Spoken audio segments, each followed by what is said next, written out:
बिस्मिल्लाहिर्रहमानिर्रहीम। अस्सलाम वालेकुम स्टूडेंट्स। आज हमारा लेक्चर है class 7 subject science, lecture number 24। आज हमारा टॉपिक है audible frequency range. Audible mean able to be heard, वो चीज़ जो आपके सुनने के काबिल है।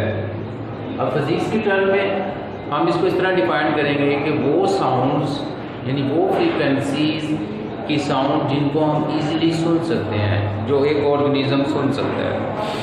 अब उसकी एग्जांपल मैं आपको ये दे सकता हूँ कि सबसे पहले अगर हम ह्यूमन की बात करें, अब देखिए हम अपनी लाइफ में कुछ साउंड्स हैं वो इजीली समझ सकते हैं, उनको सुन सकते हैं, लेकिन बाज़ बात बहुत ज़्यादा गूंज उठती है, यानी कोई बम ब्लास्ट होता है या इस तरह की कोई आवाज़ आती है जिसकी हमें समझ नहीं आती। यानी अब उस आवाज़ की हमें समझ क्यों नहीं आ रही, क्योंकि हमारी वो फ्रीक्वेंसी रेंज से हट के है, बाहर है। अब हमारी जो फ्रीक्वेंसी रेंज है 20 हर्ट्ज़ टू 20,000 हर्ट्ज़ है। 20 हर्ट्ज़ मीन के सबसे कम आवाज़ हम 20 हर्ट्ज़ की फ्रीक्वेंसी की सुन सकते हैं। यानी एक सेकंड में अगर आवाज़ की यानी कि 20 वेव पास हो रही हैं, वो 20 हर्ट्ज़ हो गया, तो लोएस्ट साउंड कम से कम हम 20 हर्ट्ज़ की सुन सकते हैं और मैक्सिमम जो है 20,000 हर्ट्ज़ की सुन सकते हैं। तो अब 20,000 हर्ट्ज़ से अगर आप ऊपर चले जाते हैं तो फिर भी हम आवाज़ को सही तरह नहीं सुन सकते। अब इस तरह ये तो मैंने एनिमल की बात की थी, मैन की बात की है, तो इसमें थोड़ा सा एज का भी फैक्टर आ जाता है कि बाज़ का कुछ लोग बूढ़े हो जाते हैं तो थोड़ा सा उनका ना जो लोएस्ट फ्रीक्वेंसी रेंज है और हाई फ्रीक्वेंसी रेंज है उसमें थोड़ा सा डिफरेंस आ जाता है। तो उनकी जो लोएस्ट फ्रीक्वेंसी रेंज है वो 20 हर्ट्ज़ से थोड़ी सी ऊपर चली जाती है, तो थोड़ा ऊंचा सुनाई देता है उन्हें, और इसी तरह 20,000 हर्ट्ज़ से भी प्रॉब्लम पेश आती है। तो इसमें एज का थोड़ा फैक्टर है, लेकिन नॉर्मल ह्यूमन की जो सुनने की जो सलाहियत है वो यही है 20 टू 20,000 हर्ट्ज़। अब मुख्तलिफ जो एनिमल्स हैं उनकी अपनी अपनी एक रेंज है फ्रीक्वेंसी की, आर्टिकल फ्रीक्वेंसी रेंज की, कि अब जैसे डॉग की एग्जांपल ले लें हम, डॉग जो है वो 20 से 45,000 हर्ट्ज़, यानी लोएस्ट जो फ्रीक्वेंसी रेंज है वो डॉग की वो है 20 हर्ट्ज़, और जो हाईएस्ट है वो 45,000 है। यानी हाईएस्ट जो है ये हमसे ज़्यादा है, ये डॉग की ज़्यादा से ज़्यादा सुन सकता है और कम से कम हमारे बराबर है। इस तरह कैट की बात करें तो इसकी कम से कम जो है 45 है और जो हाईएस्ट है 64,000 है, यानी कि ये ज़्यादा कम आवाज़ को कैट सुन नहीं सकती। इस तरह कौ की बात करें तो कम फ्रिक्वेंसी है 23 और जो हाईएस्ट है 35,000 है। जिस तरह हॉर्स की बात करें तो लोएस्ट जो है वो 55 है और हाईएस्ट जो है 33,500 है। रैट डॉल्फिन की बात करें तो 150 इसकी लोएस्ट है और 1,50,000 इसकी हाईएस्ट है। रैट की बात करें तो 200 और 76,000 है। तो इस तरह हर एनिमल की अपनी अपनी लोएस्ट फ्रीक्वेंसी रेंज होती है कि वो कम से कम कितनी आवाज़ सुन सकता है, और हाईएस्ट फ्रीक्वेंसी रेंज में ज़्यादा से ज़्यादा कितनी फ्रीक्वेंसी की आवाज़ सुन सकता है, उससे ऊपर आवाज़ वो नहीं सुन सकता। अब कुछ हमारे पास डेफिनेशन है अगले टॉपिक में आ रही है, इनमें दो डेफिनेशन है, पिच एंड लाउडनेस। सबसे पहले हम बात करेंगे पिच की कि पिच क्या होती है।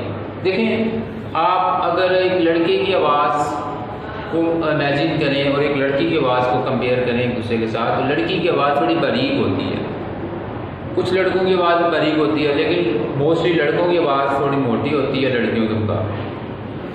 उसकी वजह होती है कि अब बारीक आवाज़ को हम श्रिलनेस कहते हैं और मोटी आवाज़ को ग्रेवनेस कहते हैं। तो इस श्रिलनेस और ग्रेवनेस का जब हम कंपैरिजन करते हैं कि बारीक आवाज़ कैसे पैदा होती है और मोटी आवाज़ कैसे पैदा होती है, किस वजह से होती है, तो इस टर्म को हम कहते हैं पिच।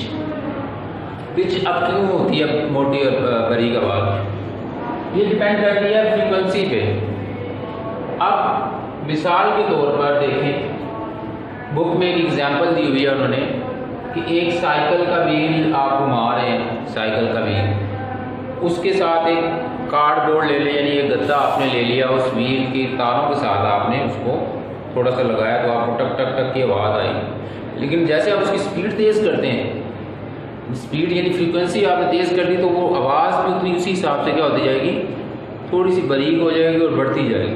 तो अब लड़कियों की आवाज़ बारीक इसलिए होती है कि उनकी जो फ्रीक्वेंसी है वो आवाज़ की ज़्यादा होती है, यानी 1 सेकंड में जो नंबर ऑफ वेव्स गुजर रही हैं वो ज़्यादा गुजर रही हैं। तो लड़कों की आवाज़ की फ्रीक्वेंसी कम होती है, तो जितनी फ्रीक्वेंसी ज़्यादा होगी उतनी पिच ज़्यादा होगी, जितनी फ्रीक्वेंसी कम होगी उतनी पिच कम होगी, आवाज़ मोटी होगी। अब बात कर लेते हैं लाउडनेस की। लाउडनेस कहते हैं कि हाई और लो आवाज़, यानी अगर मैं ये सिक्योरिटी सिस्टम को अलर्ट करने के लिए कोई प्रॉब्लम पेश आ जाता है, स्मोक डिटेक्टर हो गया। स्मोक डिटेक्टर जो है ये कहीं भी आग लग जाती है तो वो स्मोक को वो जो डिवाइस होती है वो डिटेक्ट करती है और फिर वो साउंड प्रोड्यूस करती है, पूरा सिस्टम होता है। तो ये कुछ रोज़मर्रा ज़िंदगी की आवाज़ें जो कि हम यूज़ करते हैं। आखिर में एक टर्म मैंने आपसे डिस्कस करनी है, ultrasound and infrasound.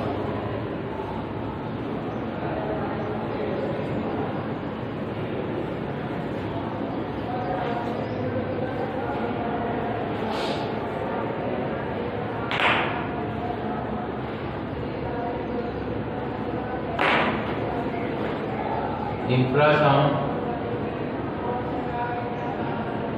And ultrasound.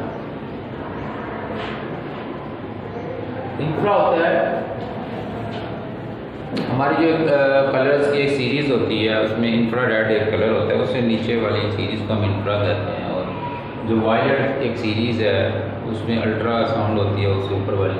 तो इंफ्रा साउंड वो साउंड होती हैं जिनकी फ्रीक्वेंसी 20 हर्ट्ज से कम होती है, यानी अगर 20 हर्ट्ज की आवाज़ हमारी कम से कम फ्रीक्वेंसी रेंज है, हम ये सुन सकते हैं। लेकिन अगर आवाज़ चली जाती है 18 हर्ट्ज पे या 10 हर्ट्ज पे तो ये आवाज़ हम नहीं सुन सकते।